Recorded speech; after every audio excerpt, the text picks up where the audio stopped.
আল্লাহ, এটা তো মেলা দিন হাতে আগে আমরা তো আমাদের দাদা খালার হাতে দেখতেছি আমরা। দর্শক আসসালামু আলাইকুম। আসলে এই মুহূর্তে অবস্থান করছি ঝিনাইগাতি উপজেলার সর্বশেষ যে সীমান্তবর্তী যে সর্বশেষ সীমান্ত এলাকা এবং পাশেই কিন্তু শ্রীবদী যে উপজেলা রয়েছে সেই উপজেলা রয়েছে এবং আমরা যে একটি মন্দিরের পাশে দাঁড়িয়ে রয়েছি এটি হচ্ছে আপনার কালীবাড়ি এবং এই কালীবাড়িতে আমরা যদি জানতে পেরেছি এটি একটি বিশাল বটগাছের নিচে আমরা দাঁড়িয়ে রয়েছি, পাশে মন্দির দেখতে পাচ্ছেন।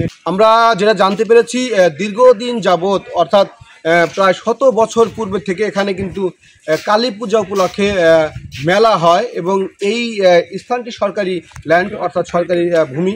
তবে আমরা এই বর্তমানে যে দেখতে পাচ্ছি যে বর্তমান সময়ে যে সাম্প্রতিক যে একটা দাঙ্গা বিষয়ে কথা হচ্ছে যে বিভিন্ন মন্দিরগুলোতে আক্রমণ করা হচ্ছে, হামলা করা হচ্ছে। তবে আমরা এখানে কিন্তু আপনাদের যদি দেখাই যে সম্পূর্ণ মন্দিরের কিন্তু কোনো ক্ষয়ক্ষতি নেই এবং এই অঞ্চলের মানুষ কিন্তু সব শান্তশিষ্টভাবেই। আমরা আরেকটা বিষয় বলি, আশেপাশে কিন্তু 2 কিলোর ভিতরে কিন্তু কোনো রকম হিন্দু নেই। হিন্দু না থাকার পরেও এই যে মন্দির, এই মন্দিরে কিন্তু কোনো রকম আঘাত কেউ করেনি, অর্থাৎ মন্দিরের মতো রয়েছে। তো আমরা এই স্থানীয় যারা রয়েছে তাদের সাথে আমরা কথা বলতে চাই এবং জানতে চাই এই মন্দির সম্পর্কে আরও কিছু তথ্য জানতে চাই। এটা বিষ্ণুপুর গ্রাম, ঝিনাইগাতির থানা, শেরপুর জেলা। আমরা এই গ্রামে অনেকদিন থেকে বসবাস করছি। এখানে আমরা হিন্দু মুসলমান মোটামুটি সবাই একসাথেই থাকি। উল্লেখযোগ্য এরকম কোনো ঘটনা আজ পর্যন্ত ঘটে নাই যে এখানে কোনো অরাজকতার সৃষ্টি হতে পারে।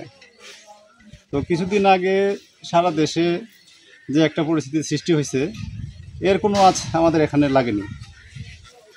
আমরা আগের মতোই শান্তিপ্রিয় আছি, বা আগে যেরকম আমরা সবাই একসাথে চলাফেরা করেছি জাস্ট ওই রকমই আছে।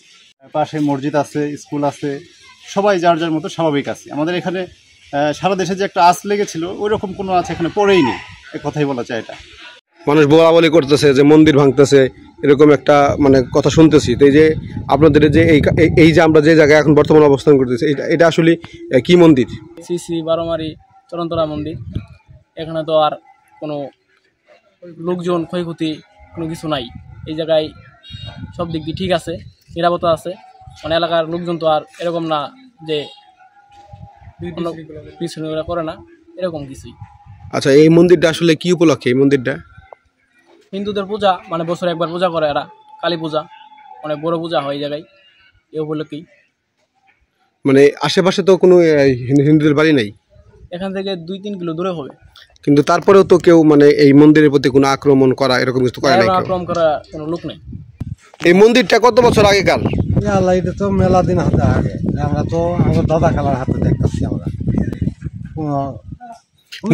এই মন্দিরটা আসলে এখানে মন্দিরটা কেন? মন্দিরটা কি উপলক্ষে? মন্দিরটা মনে করি না যে হিন্দুর সম্বন্ধে একটু আচরণ করা যাক। আচ্ছা, আপনার এই মন্দির উপলক্ষে আসলে এখানে কি হয়? কোনো অনুষ্ঠান কি হয় এখানে? অনুষ্ঠানে যে মনে করেন এই সময় বছরে একটা পোলাভান খেলাধুলা করে মেলা হয়ে যায় একটু, এই জন্য পোলাভানে উদাহরণ দিতে চায়। আচ্ছা, এই যে এখন আমরা শুনতে পাচ্ছি যে বিভিন্ন জায়গায় মানুষ মন্দিরে হামলা করছে। হ্যাঁ, অনেক হামলা করছে। এই জায়গায় কি কোনো রকম কোনো অনুষ্ঠান হয় নাই? শান্তিতে আছেন আপনারা? কোনো রকম হামলা হয় নাই মন্দিরে? কোনোটা হয় নাই মন্দিরে। ঠিক আছে, ধন্যবাদ।